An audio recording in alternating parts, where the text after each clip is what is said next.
Hi and welcome to Our Small Table. Today we're making a shredded chicken base which we're going to use for future make-ahead recipes. Here's our finished dish. Let's see how we got here. This will be a pretty quick video today. I've got two pans. They're both 13 by 9, been lined with foil. If you only have one pan large enough, you can do this in two batches. One of them I've already filled with chicken, and the other one I'm just adding the last of the chicken now. I'm using boneless, skinless chicken thighs. You can use bone-in chicken thighs if you'd like to, but if you do that, you need to, before you put them in the pan, take the skin off. And since I was looking for a really simple, straightforward, doesn't require a lot of effort recipe, didn't feel like doing that. And we're gonna just make a little room in one of these pans. The pan over here on the right was a little bit overloaded, so now it's a little bit better. And I'm going to have to, as Alton Brown would say, wash these chickeny hands, so I'll be right back. I actually thought about doing my nails since you have to look at my hands for the whole video. Then I dropped a shampoo bottle and broke off a fingernail, so it didn't happen this time. It may happen down the road, we'll see. We've just got lemon juice, and you want to drizzle it over in both pans. I have a very demanding cat. I don't know if he'll be audible on the recording, but he's bumping firmly into me, so if the camera gets jerked at all, we can blame it on him.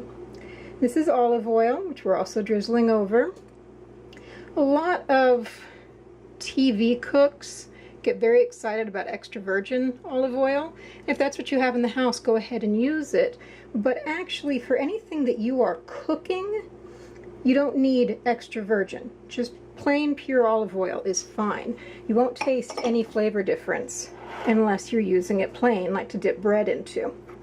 Got our salt and pepper already in here. And adding the thyme and the paprika.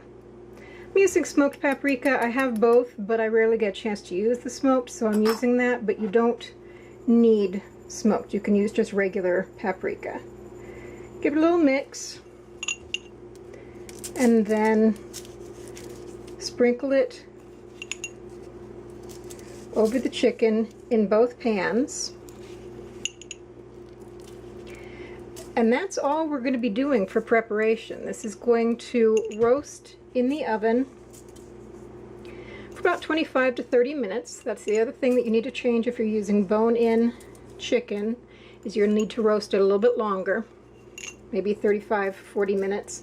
Just looking to get it so that it's no longer pink in the middle, cooked all the way through. And once it's been completely cooked, and you take it out, we're going to let it cool for several minutes before we do the next step.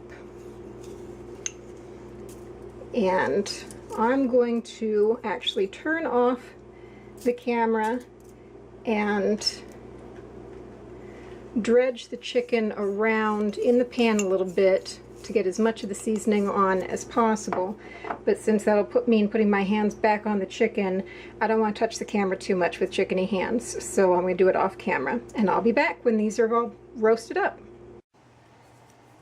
Okay, once this was completely roasted, then I let it rest for about 15 minutes.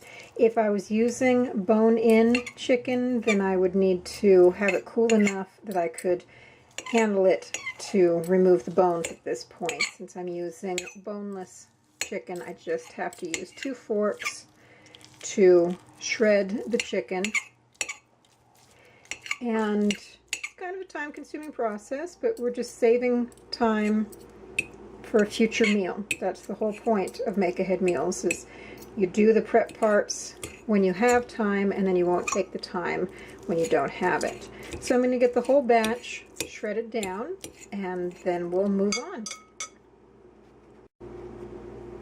Obviously, since there's still some chicken over here, I haven't finished shredding it all, but I thought I'd go ahead and show the last step.